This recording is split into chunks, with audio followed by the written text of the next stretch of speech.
Hello दोस्तों, मैं यशवंत कुमार सोनकर एक बार फिर से आपका इनक्रेडिबल आश्रम में स्वागत करता हूं, नमस्कार करता हूं, सत श्री अकाल करता हूं, प्रणाम करता हूं और आप लोगों से जो प्यार मिल रहा है उसका तहे दिल से शुक्रिया अदा करता हूं आप लोगों का। बीएससी पार्ट सेकंड की हमारी क्लासेस बिल्कुल लगातार चल रही हैं। रजिस्ट्रेशन के लिए मैं पहले भी कह चुका हूं, आप अपना रजिस्ट्रेशन करवाइए, लगातार हमसे जुड़े रहिए, वीडियोज़ को कंटिन्यूस देखते रहिए। लास्ट वीडियोज़ की अगर हम बात करें तो हमने बर्नौली इक्वेशन की बात वहाँ पर की थी, बर्नौली समीकरण की बात हमने वहाँ पर की थी। बर्नौली समीकरण का एक क्वेश्चन भी हमने वहाँ पर अटैम्प्ट किया था। कुछ बच्चों के कॉल मेरे को आए थे कि सर एक क्वेश्चन जो है हमें और कराया जाए या 2 क्वेश्चन और हमें कराए जाएँ। तो आज हम टाइम को देख लेते हैं, अगर हमारे पास में समय बचता है तो हम 2-3 क्वेश्चनों के बारे में चर्चा करेंगे, लेकिन समय जो है क्वेश्चन जो हैं वो थोड़े से लेंदी हैं, समय की इतनी उपलब्धता नहीं हो पाती है ऑनलाइन में। तो इसलिए मैं एक काम करता हूँ, यहाँ पर कुछ क्वेश्चनों को जो है बताने की कोशिश करता हूँ। आज एक मैं छोटा सा क्वेश्चन यहाँ पर ले रहा हूँ बर्नौली इक्वेशन से रिलेटेड वापस, जो कि है मेरे पास में यहाँ पर dy/dx plus x sin 2y equal to x cube cos square y। जिन बच्चों ने लास्ट वीडियोज़ नहीं देखा है, बर्नौली इक्वेशन को नहीं देखा है, वो आज वापस दोबारा देखकर भी बर्नौली इक्वेशन को आसानी से समझ सकते हैं, सीख सकते हैं, कोई दिक्कत नहीं है। मैं एक बार फिर उनको एक बार बता देता हूँ बर्नौली इक्वेशन क्या होती है। बर्नौली इक्वेशन, बर्नौली हमारे एक मैथमेटिशियन का नाम है जिन्होंने ये इक्वेशन दी थी कि यदि प्रश्न आपका dy/dx plus py equal to q dot y की पावर n के रूप में हो तो उसको हम कुछ स्टेप फॉलो करके, जो मैंने लास्ट वीडियोज में बताए हैं उनके तरीके से इसको सॉल्व कर सकते हैं। जिन बच्चों ने लास्ट वीडियो नहीं देखा है वो वहाँ पर उस वीडियो को देखकर स्टेप को देख सकते हैं, लेकिन अगर वो नहीं देखना चाहते, समय व्यर्थ नहीं करना चाहते, तो आप आज जो क्वेश्चन मैं आपको समझा रहा हूँ उसको भी पर्टिकुलर बिल्कुल ध्यान से देख लीजिए। 10-15 मिनट में वो क्वेश्चन मैं आपको समझा दूंगा। इसके बाद में आपको ये बर्नौली इक्वेशन बिल्कुल भी समझ में आ चुकी होगी, ठीक है। तो इस इक्वेशन को समझने के लिए हम एक काम करते हैं, सबसे पहले देखते हैं कि हमें जो क्वेश्चन दिया गया है क्या वो हमारा इक्वेशन बर्नौली समीकरण के जैसा है या नहीं। तो यहाँ मुझे dy/dx तो दिखाई दे रहा है, पी बाई भी मुझे यहाँ दिखाई दे रहा है, क्यू डॉट बाई की पावर एन भी मुझे यहाँ पर दिखाई दे रहा है। लेकिन सबसे पहली कंडीशन ये कि अगर आपके पास में ये बर्नौली इक्वेशन बन रही है तो मैंने आपसे कहा था कि यदि dy/dx के साथ में कुछ संख्या हो तो पहले हमें उसको हटाना होता है, लेकिन यहाँ प्रश्न में हमारे पास में dy/dx की कोई संख्या साथ में नहीं है, तो मुझे किसी को भी डिवाइड करने की यहाँ पर ज़रूरत नहीं है। लेकिन सबसे पहले यहाँ अगर मैं देखूँ तो मुझे क्यू डॉट बाई की पावर एन यहाँ दिख रहा है। तो इस इक्वेशन को सॉल्व करने के लिए सबसे पहले मैं एक काम करता हूँ, इस पूरी इक्वेशन फर्स्ट में कॉस स्क्वायर बाई से इसको डिवाइड कर देता हूँ। Equation first divided by cos square by all terms, सभी टर्म्स को मैं डिवाइड कर रहा हूँ कॉस स्क्वायर बाई से, कॉस स्क्वायर बाई से भाग दे रहा हूँ। तो यहाँ 1 कॉस स्क्वायर बाई dy/dx होगा, प्लस x को मैंने एज इट इज रखा, sin 2y को मैं यहाँ पर फॉर्मूले को खोल देता हूँ, तो ये 2 sin y cos y हो जाता है, जिसमें मुझे डिवाइड करना है cos स्क्वायर y से। और यहाँ पर अगर मैं इसको cos स्क्वायर y से डिवाइड करता हूँ तो यहाँ पर वैल्यू बचती है केवल x cube. 1 cos square y का मतलब होता है हमारा sec स्क्वायर y dy/dx, इसको मैं ऊपर ले गया, प्लस एक cos y से एक cos y वाली वैल्यूज़ को काटा जा सकता है, और sin y upon cos y की बात करें तो ये हमारा 2x tan y यहाँ पर बचता है इजकल टू x क्यूब। ये अब हमारी पूरी की पूरी टर्म जो है वो आपकी रेखिक लीनियर इक्वेशन वाली जो टर्म है, आपके रेखिक समीकरण वाली जो टर्म है उसके रूप में आ चुकी है, यानी कि आपका dy/dx plus P Y equal to Q के रूप में क्वेश्चन हमारा आ चुका है। तो इसको सॉल्व करने के लिए अपन सबसे पहले क्या काम करेंगे, जो मैं आपको पहले भी कह चुका हूँ, यहाँ पर हम tan y जो है इसको मान लेते हैं आपका b, let tan y equal to b। tan y को b मानता हूँ और अगर मैं इसको अवकलन करता हूँ तो ये होता है sec square y dy/dx equal to dv upon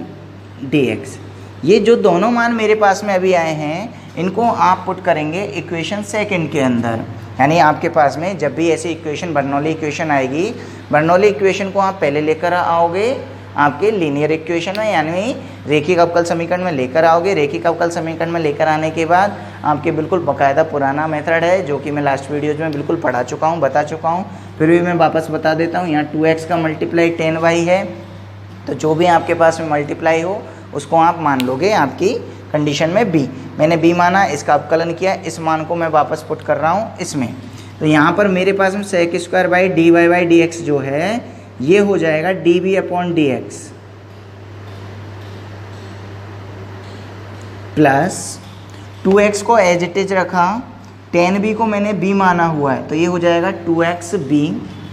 और इजगल टू एक्स क्यूब। अब ये आपका पूर्णतः एक रेखिक अवकल समीकरण बन चुका है, लेकिन बस कंडीशन यहाँ पर इतनी सी है, आपका जो रेखिक अवकल समीकरण होता है वो होता है dy by dx plus P Y equal to Q. तो dy बाई dx यहाँ पर है तो bi की जगह यहाँ पर केवल b है यहाँ पर, तो dy बाई dx की जगह db upon dx plus p का मान है यहाँ पर 2x, b यहाँ पर बाई का काम कर रहा है इजगल टू एक्स क्यूब। तो सबसे पहले मैंने आपसे कहा था लीनियर इक्वेशन जब भी हम निकालते हैं तो सबसे पहले उसका निकालते हैं हम समाकलन गुणांक IF, इंटीग्रेशन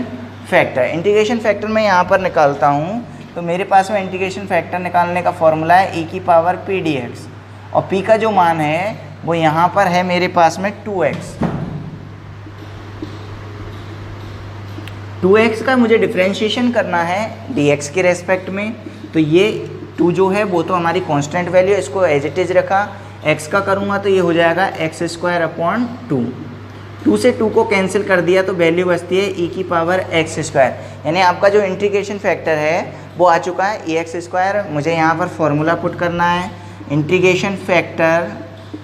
मल्टीप्लाई b, यानी जिसमें प्रश्न आपका रेखिक रूप में है वही मुझे लेकर चलना है,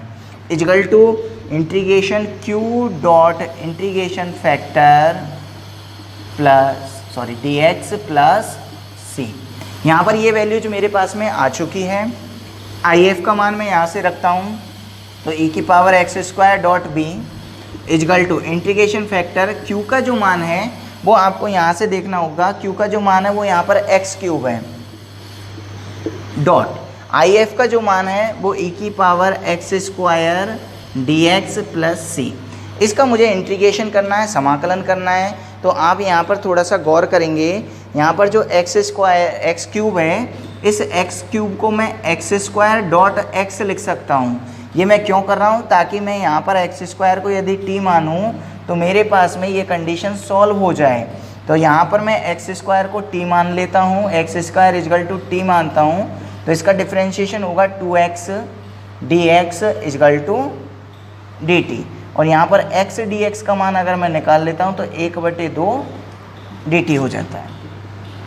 तो यहाँ पर कंडीशन को मैं रख रहा हूँ, एक्स स्क्वायर को मैंने माना हुआ है t,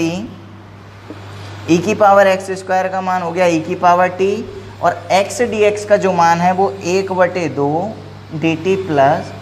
c। यहाँ पर हमारे पास में ये जो इंटीग्रेशन है वो u डॉट v की फॉर्म में आ रहा है, तो इसका u डॉट v की फॉर्म में इंटीग्रेशन करेंगे। फिलहाल आप इसका काम करिए, इसका स्क्रीनशॉट ले लीजिए ताकि मैं इस क्वेश्चन को आगे सॉल्व कर सकूं। ठीक है, चलिए मुझे ये जो क्वेश्चन दिया गया है इसमें जो मेरे पास में वैल्यू चाहिए है, मैं यहाँ से रब कर रहा हूँ और इसको आगे सॉल्व कर रहा हूँ। आप यहाँ पर गौर से देखिए, e की power x square dot b as it is रखा मैंने यहाँ पर, इसका इंटीग्रेशन मैं करता हूँ तो 1/2 मेरी कांस्टेंट वैल्यू है, अचर पद है, यों की यों ही रखा। t e की पावर t का कर रहा हूँ तो इस वैल्यू को मैं मान लेता हूँ फर्स्ट, इस वैल्यू को मैं मान लेता हूँ सेकंड। फर्स्ट वैल्यू को अगर मैं यों की यों ही रख देता हूँ, सेकंड वैल्यू का करना है मुझे समाकलन t की रेस्पेक्ट में, इसके बाद माइनस पहले वाले का अवकलन करेंगे, t की रेस्पेक्ट में अवकलन कर रहा हूँ तो वो हो जाएगा 1, और दूसरे वाले का मुझे करना है समाकलन t की रेस्पेक्ट में, और इन दोनों का समाकलन करना है फिर से t की रेस्पेक्ट में। तो e की power x square dot b equal to 1/2 यहाँ पर आता है, t को एज इट इज रखा मैंने, e की पावर t dt का अगर मैं इंटीग्रेशन करता हूँ तो e की पावर t होगा, क्योंकि e की पावर x का समाकलन जो होता है, इंटीग्रेशन जो होता है वो एज इट इज होता है, माइनस 1 को इससे डॉट किया और e की पावर t का समाकलन करूँ तो वो e की पावर t dt ही बचेगा मेरे पास में, प्लस c, और इसका भी अगर मैं एक बार और इंटीग्रेशन कर देता हूँ तो वो भी e की पावर t ही आता है। तो e की power x square dot b equal to 1/2 t e की पावर t माइनस e की पावर t प्लस c, यहाँ पर मेरे पास में इंटीग्रेशन हो जाता है। यहाँ अगर e की पावर t को मैं कॉमन ले लेता हूँ तो e की power x square dot B equal to 1/2 t minus 1 e की पावर t प्लस सी यहाँ पर बचता है, जिसमें t का मान अगर मैं वापस रखूँ तो t को मैंने माना था यहाँ पर एक्स स्क्वायर, तो एक्स स्क्वायर में यहाँ पर वापस रख रहा हूँ t की जगह पर, तो e की power x square dot B equal to 1/2 x square minus 1 और e की पावर t का मान वापस यहाँ पर रख दिया, तो ये हो गया e की power x square plus C. e की पावर एक्स स्क्वायर से डिवाइड और कर देता हूँ मैं दोनों तरफ, तो b equal to 1/2 x square minus 1 e की पावर एक्स स्क्वायर से e की पावर एक्स स्क्वायर खत्म प्लस c, और यहाँ पर आ जाएगा e की पावर माइनस के एक्स स्क्वायर। अभी फ़िलहाल मेरे पास में एक काम और बचा हुआ है, वो है b का मान रखना। तो b का मान जो मैंने शुरुआत में माना था, जो मैंने शुरुआत में वैल्यू मानी थी b के लिए, वो मैंने माना था मान यहाँ पर b का अपने पास में 10y, तो b का मान 10y वापस यहाँ पर रख दीजिए, तो आपका आंसर आ जाता है।